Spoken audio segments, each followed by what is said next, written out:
Hey, how's it going, everybody? Welcome back to another episode of my Projectionist vlog. My name is Eve. Thank you very much for tuning in. And today is June 22nd, 2021. And 20 years ago today, we saw the release of the very first Fast and Furious movie called The Fast and the Furious. So this is a movie that I remember experiencing at my job. I was an usher. You guys know my whole story. You know, sweeping up popcorn in 2001. I didn't become a projectionist until like late summer 2002, right around the time Triple X came out. But this movie, I'm just going to show you the Blu-rays that I have, by the way. Check out the Steelbook.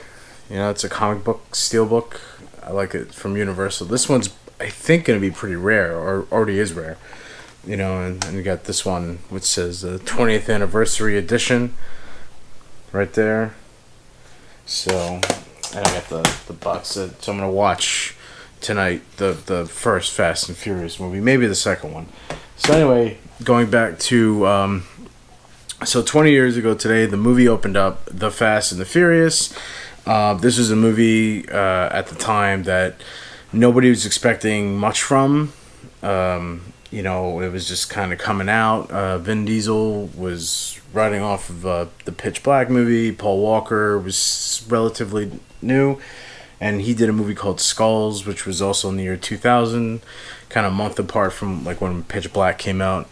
And I remember seeing the teaser trailer for this movie on a movie called Head Over Heels, which was a Universal Pictures movie. At my job, you know, we had this movie in February 2001, and they had this teaser trailer for The Fast and the Furious. And I think the movie was supposed to come out in March. And I remember our theater used to get this sheet monthly showing us all the movies that we were booked for to get. And I noticed that The Fast and the Furious wasn't on there. And, you know, social media wasn't as big back then, so I couldn't really, find out what was going on. But I do remember in the trailer, the teaser trailer, it said spring 2001, so that kind of told me April, May. And then The Mummy Returns came out, and we had a full, like, trailer for the movie, and it was advertised coming out, June. And it was a cool trailer with the Limp Bizkit song and all that. And then the movie came out. And the movie was huge. It made a lot of money. It was sold out. It just brought in, car lovers. And the reason why I say car lovers is that most of the audience, they were car lovers. They loved, cars. And we had this movie, and it was nice out. Today is like rainy. But 20 years ago, it was nice out. And, I just remember we had one print and it sold out in Theater 4. And after people would see the movie, they would go out into their cars and they would just like rev up, the engines, get the engines going, and they blast the music. And it really got people excited. And you could see the studio tapped into this market of street racing, which was also happening around by the theater I was working at. So this was a huge movie, obviously, and it became huge like all throughout most of the summer, and it was like a big sleeper hit. Just nobody saw it coming. People just thought, oh, it's a simple street racing movie. But I remember seeing it in the theaters, and I was like, oh wow, this is cool, and it reminded me of Point Break, and I thought the whole LA vibe around it was cool, and the cars were nice, and so some of the lines were kind of cheesy, but they're pretty memorable years later. So, but yeah, The Fast and the Furious, the first one, and a couple years later, the second one came out, and I was a projectionist at that time, and Too Fast, Too Furious was the first Fast and Furious movie that I ran on 35mm film. And I remember it was like 6 reels. I didn't build it up, but I just ran it. And I remember it opened up the first week of June. And it didn't do as crazy. It did money. People went to go see it. And, it was a fun movie. I liked it. But it didn't do killer business like the first one. But there were so many competing theaters in Lower Westchester. So there was a reason, why we weren't as crazy as the first one. As more theaters popped up over the years. But yeah, I did run that one. And yeah, so that one was fine. And then 3 years later, in 2006, I ran Tokyo Drift, which came out early June, and that one kind of fizzled out. It didn't do anything.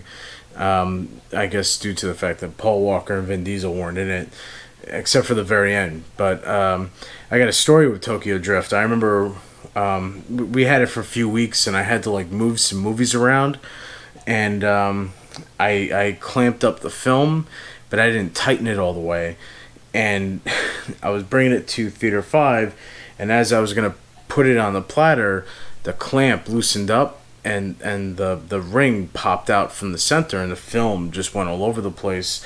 And this was like maybe like 1 in the afternoon, and so it was bad. So my general manager and we had to like kind of organize that film print and sort through it, and it took us hours to do.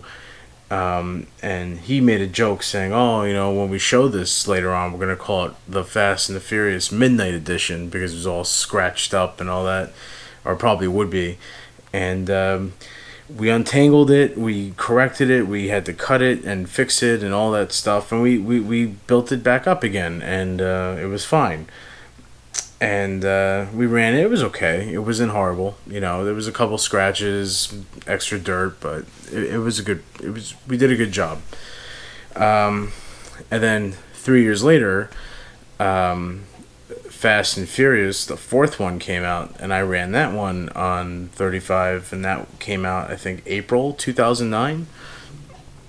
And that was like 6 reels, and it was exciting to see them together again. That was that's something they should have done with 2 and 3, but I don't know what happened. I guess Vin Diesel wanted to go off and do his own thing for a little while. And that one was all right. I remember that one was pretty busy when I was already working at New Rock for part 4, so we did pretty well with that at that theater. We sold out a lot of shows for part 4. I think I did a couple interlocks there too.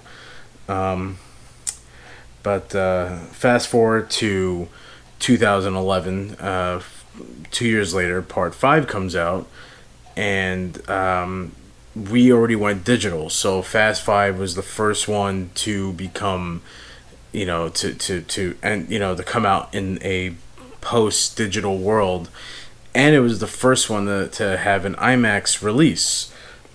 It wasn't shot with IMAX, but it was branded IMAX, and it went through the IMAX DMR process and was blown up. But it got a huge IMAX release, and that one I liked too. The trailers were really cool. I remember the trailer for Fast 5 playing before Scream 4. It was a great trailer.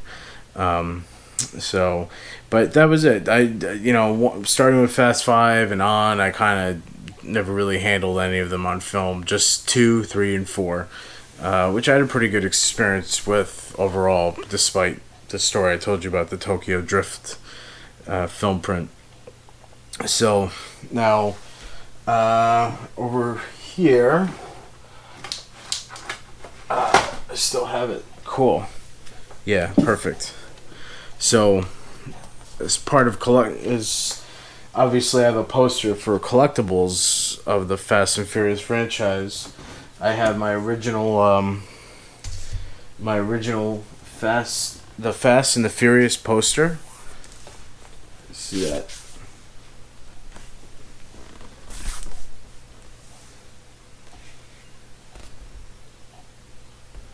Look at that. That's a nice poster. Let me see if I can move over to the side.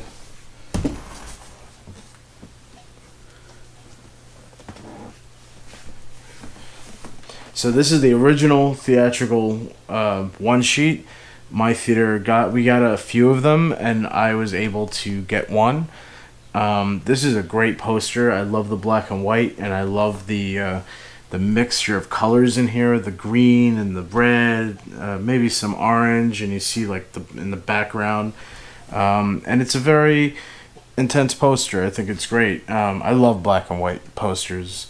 I think they're really cool. But yeah, it's got the soundtrack on here, all the credits on the bottom. So it's really exciting to have this, and I put this up on my job to have at my desk. But then I was like, oh, I have to bring it back for a YouTube video. But yeah, that's cool. That's a nice poster.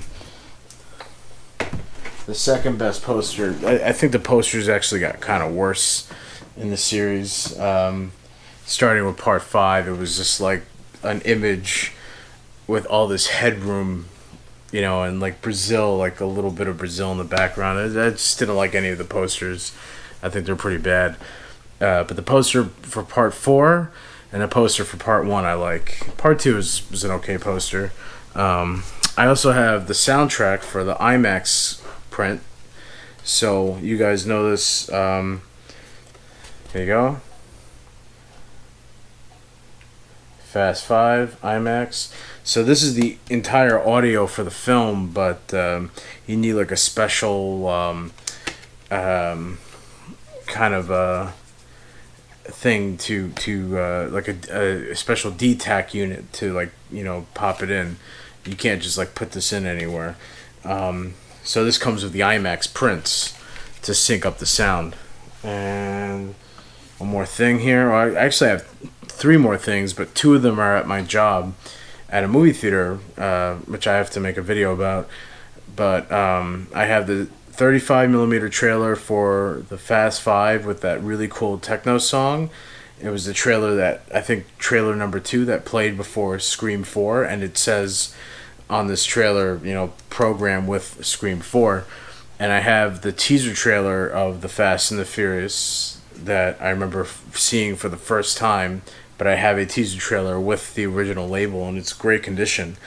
So those are both at work. I can't show them to you, but if you look at my other videos of all my movie trailers, I feature those.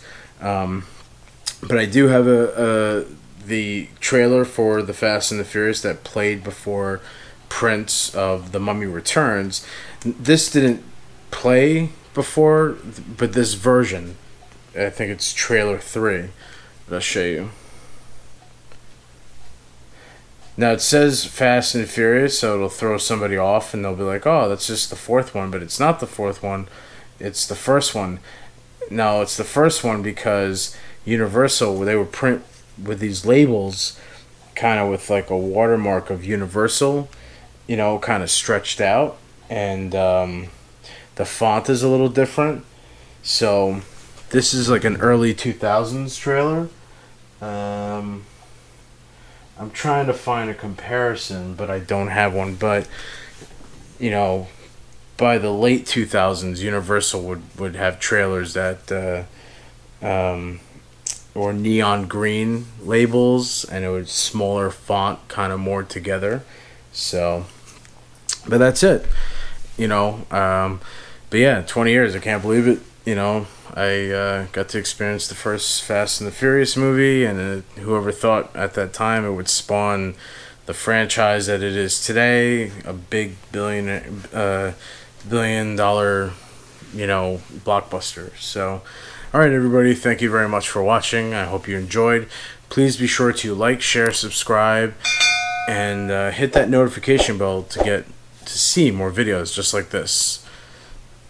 This is an 80s Die Hard production. Thank you very much. Bye.